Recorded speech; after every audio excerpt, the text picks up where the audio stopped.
మరణతండి బాగున్నారండి. పరిశుద్ధుడు ప్రభువారు నిరంతరము తన పోలికలో ఉన్న మేమందరిని కూడా తన మహిమగల బాహుచాపి ఆశీర్వదించుగాక. ఆమేన్.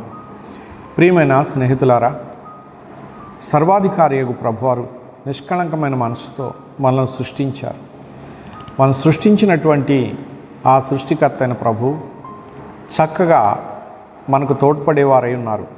ప్రియులారా, మనము దేవుని వాక్యమును బట్టి చూసినట్లయితే కీర్తన గ్రంథము 37వ అధ్యాయములో 39వ వచనమునందు బాధ కలుగునప్పుడు ఆయనే వారికి ఆశ్రయదుర్గము అని చక్కని మాట వ్రాయబడి ఉన్నది. ప్రియమైన స్నేహితులారా, బాధ ఎవరికి కలుగుతున్నది ఇక్కడ అని మనము గమనించినట్లయితే గనుక నీతిమంతులైనటువంటి వారికి, అనగా దేవుని పోలికలో సృజించబడినటువంటి మానవులలో నీతిమంతులైనటువంటి వారికి, దుష్టులైనటువంటి వారి వలన లేక దుష్టుడైన సాతానుడు వలన బాధ కలుగునప్పుడు ఆయన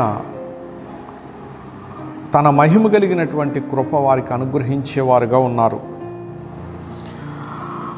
వారికి ఆయన ఆశ్రయదుర్గముగా ఉండి వారిని ఆ బాధలన్నిటిలో నుంచి విడిపించడానికి ముందుకొచ్చేటటువంటి దేవుడు. గనుక ఇక్కడ వ్రాయబడిన మాట ప్రకారముగా ఆయన అనగా ఇక్కడ మహాపరిశుద్ధుడైనటువంటి దేవుడు.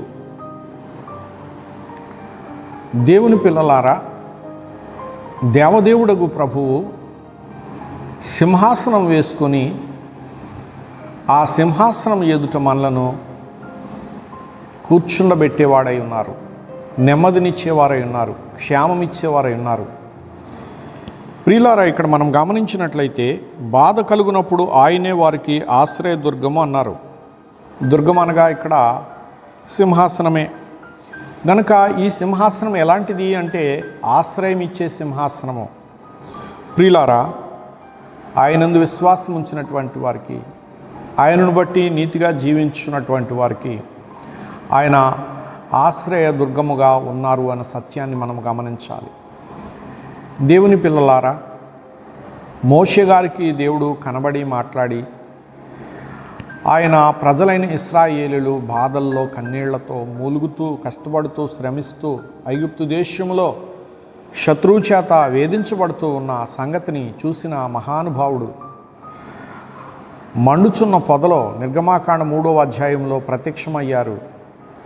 ఆనాడు మందలు కాయిచున్నటువంటి మోషే గారికి. ప్రియులారా, మోషే గారు ఆ ప్రత్యక్షతలో దేవదేవుడు చెప్పిన మాటలన్నింటినీ విన్నాడు. ఆ మాటలను బట్టి ఆ ప్రజలైనటువంటి వారిని విడిపించటానికి బయలుదేరి వెళ్ళాడు. ఐగుప్తులో ఆ ప్రజలను విడిపించటానికి ఆ రాజు ఒప్పుకొనక ఎన్నో శ్రమలను వారికి కలుగజేయగా వాటన్నిటిలో నుండి దేవుడు వారిని విడిపించాడు. ప్రియులారా, 10 రకాల తెగుళ్ళు ఐగుప్తీయులకు కలుగజేశాడు. ప్రజలను సురక్షితంగా వెలుపలికి తీసుకొచ్చాడు.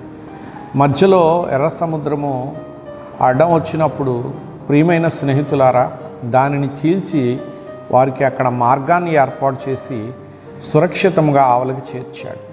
వెనక తరుముతున్న శత్రువుల వలన వారు భయపడుతున్నారు. ఎటు పోవాలో దిక్కుతోచని పరిస్థితిలో ఉన్నప్పుడు ఆ క్షణమందే దేవుడు అక్కడ వారికి సహాయం చేశాడు. ప్రియులారా, దైవ సహాయం ఎలా ఉంటుంది అంటే మానవుని ఊహకు అందదు.